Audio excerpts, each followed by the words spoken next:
अस्सलाम वालेकुम। आप देखें मेरे यूट्यूब और फेसबुक चैनल मोइन इकबाल आपसे मुखातिब है। उम्मीद आप सब खैरियत से होंगे। वैसे तो रमजान का महीना हो तो बहुत से वाकया सुनने को मिलते हैं कि यार इस मोहल्ले में ये वाकया हो गया, इस जगह पे ये वाकया हो गया। इस टाइम पे दो वाकये बहुत ज्यादा वायरल हो रहे हैं। एक तो फैसलाबाद का जो पतंग की वजह से किसी की जान चली गई, और एक बैलून वाला वाकया। दोनों वाकये दर्दनाक भी हैं, अफसोस भी हो रहा है। थोड़ी सी डिटेल भी आप तक शेयर करूंगा, आपका ओपिनियन भी लूंगा, और साथ ही पब्लिक का क्या रिएक्शन आ रहा है वो भी रखूंगा आप तक। आपसे साथ बात भी करेंगे और बात पूरी बताएंगे भी कि यार इस तरह के वाकये माशरे में होने चाहिए, नहीं होने चाहिए, क्योंकि हद से ज्यादा दर्द होता है, दुख होता है जब इस तरह का काम आपके इस महीने में, जो रमजान का महीना है, जो इस्लाम का महीना है, जो इस्लामी मुल्क में इस तरह के वाकयात हो रहे हैं। वैसे तो हमारी जिंदगी में हम देखते हैं कि यार बहुत से वाकयात होते हैं, किसी जगह पे अच्छे वाकयात हो रहे होते हैं, किसी पे बुरे हो रहे हैं, कहीं पे हिस्ट्री लिखी जा रही होती है। मगर उस माँ के दिल पे क्या गुजरा होगा जिसने अपने बेटे को खोया है, जिसकी ईद के बाद कुछ टाइम के बाद शादी थी, जो कि अफ्तार के लिए घर से निकला था, उस दिल पे क्या गुजरी होगी, उसके बहन भाइयों पे क्या गुजरी होगी, ये किसी को कोई अंदाजा नहीं है। कहते हैं ना, जिस किसी का अपना खोता है या फिर अपने आपके साथ हुआ होता है, वो बंदा अंदाजा लगा सकता है कि यार उसके साथ हुआ क्या है।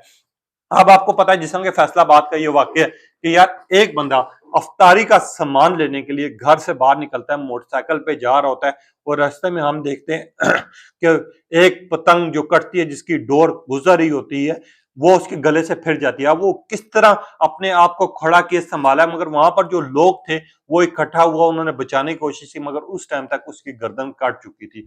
हद से ज्यादा अफसोस हुआ इसके बाद जब ये बात सुनी कि यार उसकी रमजान के बाद कुछ अरसे टाइम के बाद शादी थी, घर में शादी की तैयारियां जारी थी, और उस माँ के दिल पे क्या गुजरा होगा ये आप सोचेंगे। यार किसी की जिंदगी और मौत वैसे तो अल्लाह के हाथ में होती है, मगर यहाँ पर हमारी अपनी गलतियां होती हैं, जिनकी गलतियों की वजह से हमें ये दिन देखना पड़ता है। अब ये वाकई की वीडियोस बहुत ज्यादा वायरल हो रही हैं, हर बंदा बात कर रहा है, हर बंदा दुखी है इस टाइम पे। पूरा पाकिस्तान में इस चीज को लेके डिबेट शुरू हुई है, मगर क्या फायदा इस डिबेट का? क्या वो जिंदगी वापस आ पाएगी? क्या वो औलाद जो माँ खो चुकी है, उस माँ को कुछ मिलेगा? उस माँ के दिल पे का गुजरे जिसका चंद दिनों के बाद ईद आनी है, ईद पे उसके दिल पे का गुजरी, आप लोग सोच सकते हैं, आप लोग समझ सकते हैं। जिसने अपना खोया हो, जिसने अपना लाल खोया हो, कहते हैं कि माँ जब अपनी औलाद से प्यार करती है तो वो जो वाकया हुआ है फैसलाबाद में, अब उस माँ के दिल पे क्या गुजरी होगी हमारी एक गलती की वजह से। वैसे तो हम कहते हैं कि यार हमारे माशरे में इस्लाम का महीना आता है, रमजान का महीना आता है, तो बहुत एहतराम करना चाहिए, दूसरों की मदद करनी चाहिए, दूसरों का ख्याल करना चाहिए। मगर ये जो फैसलाबाद का वाकया है, ये दुनिया भर में वायरल हो रहा है, हर बंदा थू थू कर रहा है पाकिस्तान पे।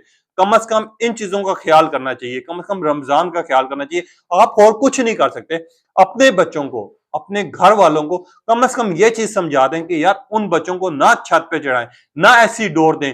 वैसे तो डोर आती है, फेस्टिवल होते हैं, त्योहार होते हैं, मगर वो जो डोर आजकल पाकिस्तान में यूज हो रही है वो केमिकल है, जिसकी वजह से जानें चली जाती हैं, जिसकी वजह से किसी की मौत हो जाती है, जिसकी वजह से अगला बंदा मर जाता है, उसकी फैमिली जिंदगी जिंदा रहती हुई मरी हुई नजर आ रही होती है। अब उनके रोजे कैसे गुजरे? उनके भाई का इंटरव्यू बहुत ज्यादा वायरल हो रहा है, जिसमें वो कह रहा है कि मेरे भाई की कुछ अरसे में शादी थी, रमजान के लिए अफ्तार के लिए फ्रूट लेने निकला था, उसका क्या कसूर था कि यार वो रमजान में फ्रूट लेने के निकला और उसके ऊपर डोर फेर दी। अब लोग ये कह रहे हैं, पंजाब पुलिस ये कह रही है, पंजाब वाले ये कह रहे हैं वैसे तो हम पाबंदी लगा देंगे, हम पाबंदी लगाते हैं, वो कह रहे हैं कि इस तरह के रॉड लगाओ। मगर ये चीज है कि वैसे तो पाबंदी 5 साल से लगी हुई थी, उस टाइम पे वो कहां पर थे?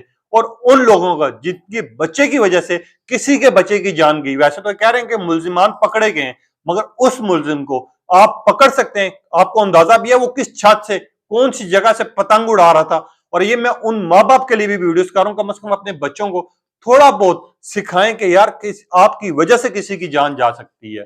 अगर आपने इस तरह के त्योहार करने तो खुला मैदान रख लें, जहां पर कोई ऐसा हादसा ना हो। आप उस माँ बाप के ऊपर जो गुजरी होगी वो आप भी बेहतर जानते हैं, हम भी बेहतर जानते हैं। वैसे तो हम वीडियो शेयर कर रहे हैं, हम बात कर रहे हैं इसके बारे में, बड़ा अफसोस हुआ, बड़ा दुख हुआ, हम इस तरह के काम नहीं होने चाहिए। मगर इस तरह की काम जब होते हैं तो उन्हीं के घर वालों को पता होता है कि यार क्या हुआ है। हमें कम से कम इतना ख्याल करना चाहिए कि यार अपने बच्चों को, अपने घर में जो नन्हे बच्चे हैं, भांजे हैं, भाजी हैं, उनको बोलें कि बेटा ऐसे काम ना करो। उनसे खुद खैर एक थप्पड़ मारना पड़े मार दे, कम से कम किसी की जिंदगी बाजेगी। उनको ना दें डोर, ना दे इस तरह की। अब डोर से लोगों को कैंसर भी हो जाता है। जब आपके कट्स लगते हैं हाथ पे, तो आपकी वो जो डोर खून पे फेर रही होती है, उसकी वजह से लोगों को कैंसर भी हो जाता है। कितनी अमवात होती हैं सिर्फ एक गलती की वजह से। हम बच्चे की ख्वाहिश पूरी करने के लिए चले जाते हैं, डोर भी ले देते हैं, गुड्डे भी ले देते हैं, सब चीजें कर देते हैं, मगर हम उनको ये नहीं समझाते कि यार आप लोगों की वजह से किसी की जान जा सकती है। हम उनको डांटते नहीं है, मारते नहीं, और उन्हीं की वजह से फिर किसी मासूम की जान जाती है, जिस तरह के फैसल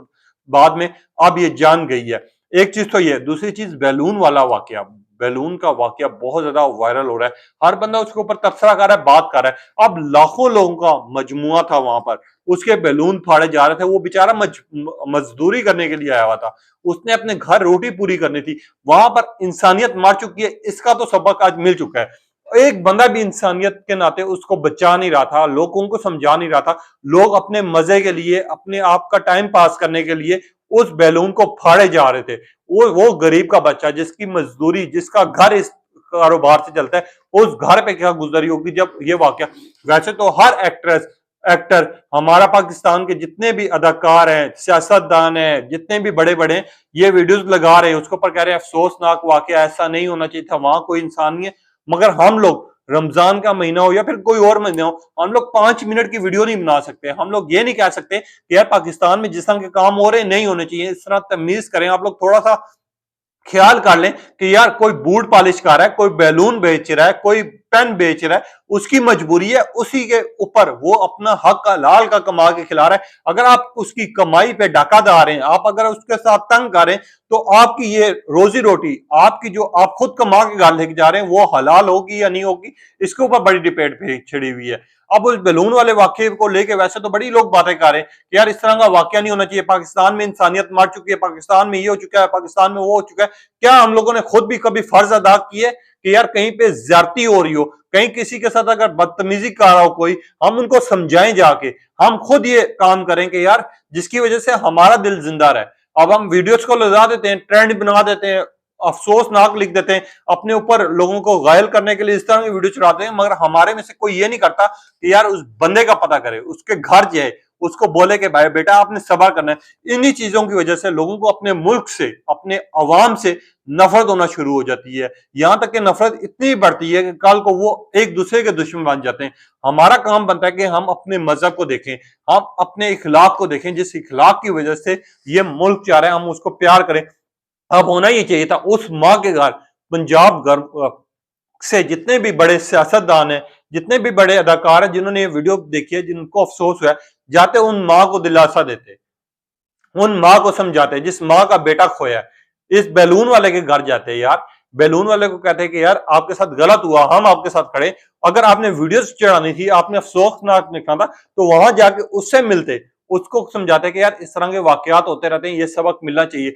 मुझे लग रहा है कि आप लोग शायद एग्री करेंगे, नहीं करेंगे बातों से, मगर ये बातें सच्ची हैं जो कि आज मैं कह रहा हूं। इसमें इस महीने में कह रहा हूं, रमजान के महीने में, अगर रमजान के महीने में इस तरह के वाकयात हो रहे हैं, तो बाकी किस टाइम पे कितने वाकयात होंगे इसका अंदाजा आप खुद लगा लें। अब आपने बताना है क्या इस तरह के वाकयात होने चाहिए? क्या हमारा फर्ज नहीं है कि हम अपना फर्ज अंजाम दें? क्या हमारा फर्ज नहीं है कि हम उस माँ के लिए 2 लफ्ज बोल दें? शायद हो सकता है कि हमारे उन लफ्ज सुन के किसी की जिंदगी संभल जाए। क्या हमारा ये फर्ज नहीं है? अब आपने अपनी कीमती राय का इज़हार करना है, तब तक इजाजत दीजिए। अल्लाह हाफिज।